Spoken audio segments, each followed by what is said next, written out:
So, Jim, if we had to say what the average day of a white label engineer looks like, Hmm. we come in the morning, we have our case list, we have stuff there from the day before, from the morning handover. There's going to be the tickets raised by some of our clients in Australia, for example, that the team over in Dubai have been working on. There's going to be the morning influx of UK based MSPs and telecoms contracts coming in. For you, what are some of your first steps in the morning? What do you find is your in the first say 3 hours? What does Hmm. your day tend to look like? It's always the more kind of important ones, like my computer's not working, internet working. People come in, they notice something's changed from the night before. Maybe they've had like an update go through overnight, and it's more kind of Yes, reactive things we're doing in the morning. and that And includes sometimes P1s from our friends in the states. of course, yeah, it'll be like 4 o'clock in the morning, 5 o'clock in the morning. They call us, we're there. Yeah, so it's all hands on deck Mm, pretty much as soon as we get in. yeah. Um, and it doesn't really trail off at all now, does it?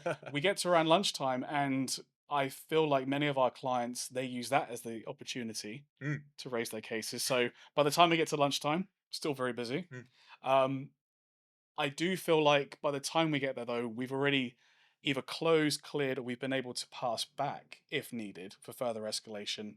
Some of those early morning tickets I spoke mm. about, the ones raised from clients in Australia. So that chunk would have been dealt with. We've now moved into the midday lunchtime portion of the day. As we start to move into the early part of the afternoon, again, it used to be, and this is the difference because 2 years ago, once you got past lunchtime, not massively, but you could pump the brakes a little bit because it would slow down just enough, Mm. just enough. But where we've in recent onboardings taken on more US clients, especially those based in the East Coast and Central Time, their clients are now calling in, Mm. and that's been different. And you've been there from pretty much not having that to having that, so it's ramped up quite a bit, hasn't it? Definitely has in the afternoons. Yeah, obviously still manageable, and we're still getting time to do more of our kind of longer project work, proactive cases. But we're still getting a lot more than we used to in the afternoons. Definitely. Mm, And I mentioned East Coast and Central Time customers in the States, but also with West Coast customers where they're starting, that's now linking perfectly to our handover process to the team over in Portland, mhm. and that's keeping them busy. Definitely, So and much busier than it needs to be. Yeah. much busier than they used to be, and that's great. So Lee, we've talked about where we saw ourselves 2 years ago, where we are now. Yes. Where do you see us in 2 years' time? If the last 2 years is anything to go by, it would be a bit corny to say, a bit unpredictable. However, I foresee the team getting bigger. Hmm. We are really finding our stride in some of these projects that we've started.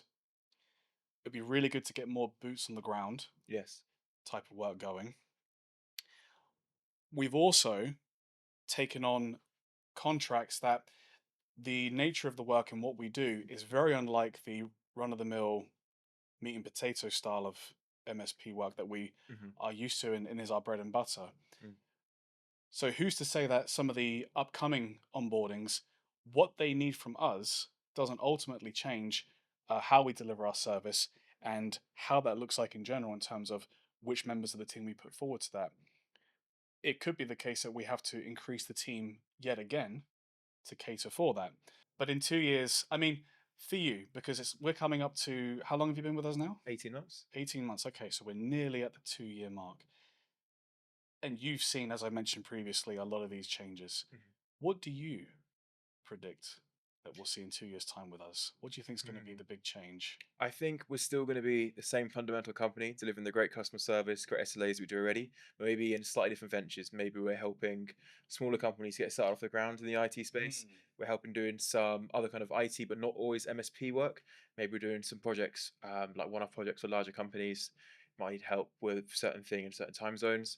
Maybe it's some Mm. more in-person stuff for MSPs we work with. Maybe just other companies in general. Maybe an office somewhere else in the world.